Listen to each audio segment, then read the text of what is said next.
जिससे आज हम आपको आंकड़ा भी दिखाएंगे और गुजरात की सियासी तस्वीर फाइनल ओपिनियन पोल की दिखा रहे हैं। ये गिर के जंगल हैं, यहां पर शेर आप देख रहे हैं और ऐसे में सबको इंतजार ये जानने का कि गुजरात का सियासी शेर कौन। जबकि 93 सीटों पर 5 दिसंबर को चुनाव होगा।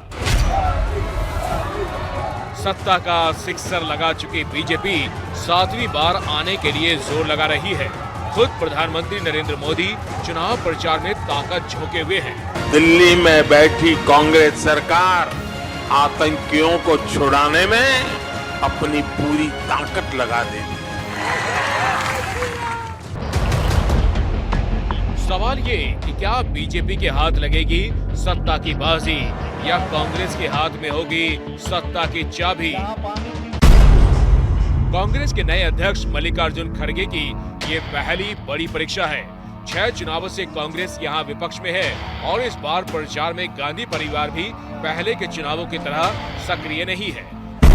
न्याय का हिंदुस्तान चाहिए। क्या इस बार गुजरात में बदलेगी कांग्रेस की किस्मत? पिछले 5 से 6 चुनावों से यहाँ बीजेपी और कांग्रेस में सीधा मुकाबला होता रहा, लेकिन इस बार अरविंद केजरीवाल की आम आदमी पार्टी भी पूरी ताकत के साथ चुनावी अखाड़े में है। आपके चुनाव मैदान में होने का असर क्या होगा? इन तमाम सवालों का जवाब देश जानना चाहता है। तो बिना देरी के शुरू करते हैं गुजरात का फाइनल ओपिनियन पोल।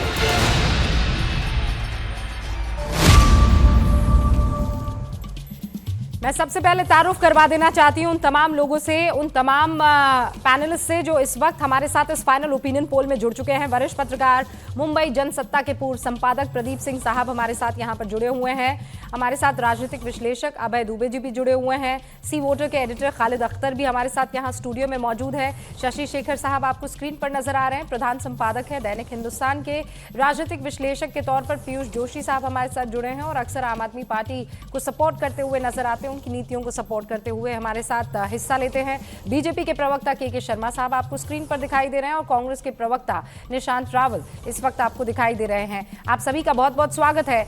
तो अब फाइनल ओपिनियन पोल का जो पहला सवाल है उसका जवाब हमें आंकड़ों के लिहाज से क्या मिला है वो जानने का वक्त आ गया है और इसीलिए बगैर वक्त जाया किए सीधा रुख रोमाना आपका क्या था वो सवाल और जनता का जवाब क्या बताता है।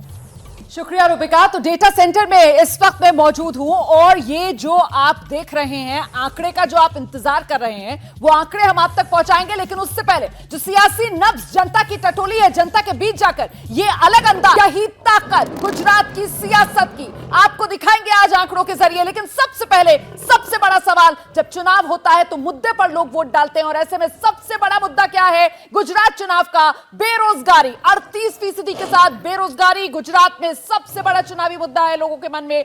18% बुनियादी सुविधाओं की बात कर रहे हैं और वो महंगाई जिसको लेकर बार बार विपक्ष जो है वो सरकार की घेराबंदी करता है। महंगाई गुजरात के लोगों के जहन में महज 4% लोग ही महंगाई को मुद्दा मान रहे हैं। लेकिन महत्वपूर्ण हो जाता है बेरोजगारी का सबसे बड़ा मुद्दा बनकर उभरना। इसी बेरोजगारी के मुद्दे पर कांग्रेस से लेकर सत्ताधारी बीजेपी से लेकर आम आदमी पार्टी तक सबने बड़े बड़े वादे रोजगार के किए हैं और बेरोजगारी भत्ते के भी किए हैं। इस बीच आप देख सकते हैं मोरबी के बाद माना जा रहा था भ्रष्टाचार बड़ा मुद्दा बन सकता है, लेकिन 5% लोग ही भ्रष्टाचार को मुद्दा मान रहे हैं इन चुनाव में। राष्ट्रीय मुद्दे 2% और अन्य मुद्दे 13% लोग अन्य मुद्दे गिना रहे हैं। तो बेहद दिलचस्प ये आंकड़ा हो जाता है क्योंकि सबसे बड़ा मुद्दा गुजरात के चुनाव में 38% बेरोजगारी पर मुहर लगा रहे हैं। रुबिका, तो जो बात रोमाना कह रही है, महंगाई बहुत कम 4% लोग मानते हैं कि मुद्दा है, लेकिन सबसे बड़ा मुद्दा बेरोजगारी इस वक्त दिखाई दे रही है। शशि जी, शुरुआत आपसे। बहुत कॉन्ट्रडिक्टरी इसलिए हो जाता है कि अगर आप बेरोजगार है तो महंगाई आपके लिए बहुत बड़ा मुद्दा हो जाना चाहिए, लेकिन महंगाई 4% है और बेरोजगारी 38% है। सर, राजनीति इज ऑल अबाउट कंट्राडिक्शंस। तो ये कंट्राडिक्शन कोई नई बात नहीं है। मुझे रूबिका 2 बातें बहुत साफ समझ में आ रही हैं कि बेरोजगारी, महंगाई, जब हम किसी से जाते हैं पूछने के लिए तो ज़रूर अपनी कोई बात वो कहता है, लेकिन जब वो वोट डालने जाते हैं तो शायद उनका जो सामाजिक विमर्श है वो उनकी राजनीतिक चेतना पर हावी हो जाता है। कहती है कि कच्छ नहीं देखा तो कुछ नहीं देखा, और ठीक उसी तरह से यहाँ पर जनता भी तैयार है जवाबदेही के लिए, पूछने के लिए और सवालों के जवाब दागने के लिए, और ये बताने के लिए कि इस बार कच्छ में क्या है हाल। क्योंकि अभी तक हम जिस सीट पर हैं, ये सीट भी कांग्रेस की है, हालांकि कांग्रेस के विधायक इस समय कैंपेन कर रहे हैं इसलिए जोड़ नहीं पाए, लेकिन आपसे पूछना चाहेंगे यहाँ पर कच्छ इलाके में कुछ काम किया है सरकार ने? ये मोदी जी की डबल इंजन की सरकार ने बहुत बड़ा काम किया है।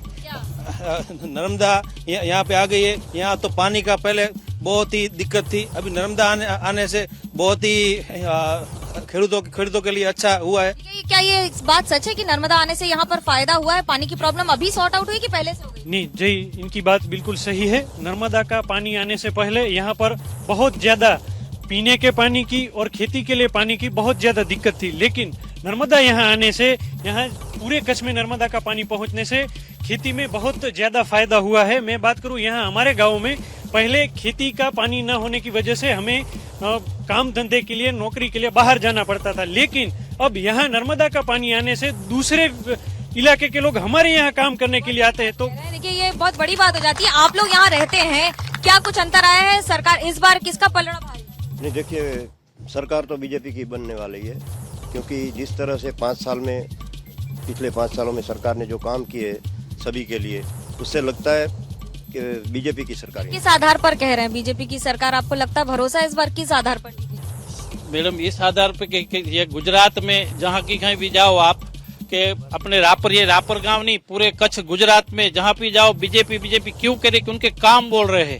आप पानी के लेके, शिक्षण के, कहीं भी बच्चों के पढ़ने के लिए देखो, कहीं बिजनेस के लिए देखो, धंधे के लिए, जहाँ तहाँ जाओ ना, तो आज भी वहाँ आम आदमी पार्टी को बढ़त दिख रही है। सर्वे में कह रहे हैं आम आदमी पार्टी बढ़ रही है, उनका अच्छा है नंबर।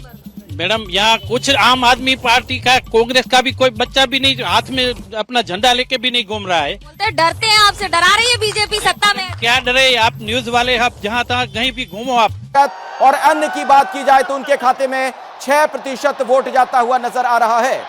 अब सीटों की तरफ बढ़ते हैं। ये तो हमने वोट परसेंटेज के हिसाब से आपको बताया कि क्या कहता है ये ओपिनियन पोल, लेकिन जब हम इसे सीटों में कन्वर्ट करेंगे, तब्दील करेंगे, तो देखिए बीजेपी 134 से 142 यानी बहुमत की सरकार बनती नजर आ रही है बीजेपी की। कांग्रेस 28 से 36, आम आदमी पार्टी 7 से 15, अदर्स की बात की जाए तो 0 से 2।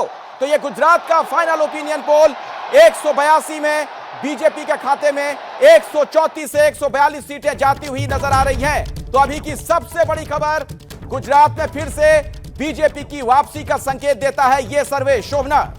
बिल्कुल, और बड़ा आंकड़ा निकलकर सामने आ गया है अखिलेश, और इस बार फिर बीजेपी यहां पर सत्ता पर एक बार काबिज हो रही है। 27 साल का शासन पूरा हो चुका है। मैं जल्दी से रिएक्शन ले लेती हूं, मेरे साथ वरिष्ठ पत्रकार यहां पर मौजूद है, लेकिन सी वोटर के यहां पर खालिद अख्तर साहब मौजूद है। खालिद अख्तर साहब, सबसे पहले मैं आपका रुख करना चाहूंगी। आम आदमी पार्टी का जो वोट परसेंटेज है उसमें जिसे कहा जाए कि अप्रत्याशित इजाफा क्या मतलब, कहिए कि पहली बार में ही रिकॉर्ड तोड़ती हुई नजर आई 21%, और सारा का सारा जो वोट शेयर है वो कांग्रेस का ज्यादातर नुकसान होता हुआ दिखा।